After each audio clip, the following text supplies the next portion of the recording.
पासे मूंखे ॿुधाईंदा हलूं त पिथोरो में फ़क़ीर जादिम मंगरियो जी यादि में टूर्नामेंट करायो वियो। रांदीगरनि आवाज़ न्यूज़ जे रिपोर्टर सां वीचार हिन रीत वंडिया आहिनि। अचो त ॾिसूं। पिथोर शहर में बेहतरीन फुटबॉल टूर्नामेंट करायो है फ़क़ीर जादिम मंगरियो जी यादि में।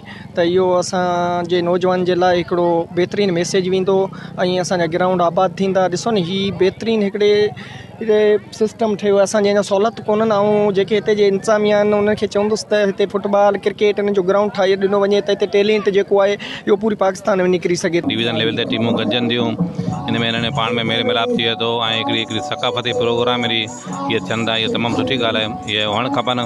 ऐं फ़क़ीर साहब तमामु सुठो माण्हू हो ऐं उन जी यादि में प्रोग्राम है। पिथौरों के स्पोर्ट्समैनों की मेहरबानी है कि उन्होंने कोई प्रोग्राम बनाया।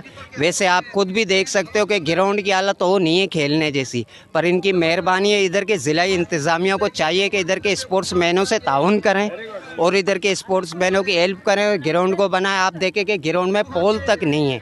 माशाल्लाह इधर की आवाम भी शौकीन है। इधर की आवाम को भी चाहिए कि अपने स्पोर्ट्समैनों को हेल्प करें, उनका साथ दें। जैसा आर्टिफिशियल ग्रास वहाँ पे लगाया हुआ, इसी किस्म का यहाँ पर ग्रास वाला ग्राउंड हो ताकि लड़के यहाँ पर खेलें, उससे मुस्तफ़ीद हों और जो है ना इनको आगे निकलने का चांस मिले। अच्छा खेलेंगे, अपने शहर का नाम रोशन करेंगे, अपने सूबे का नाम रोशन करेंगे, अपने मुल्क पाकिस्तान का नाम रोशन करेंगे।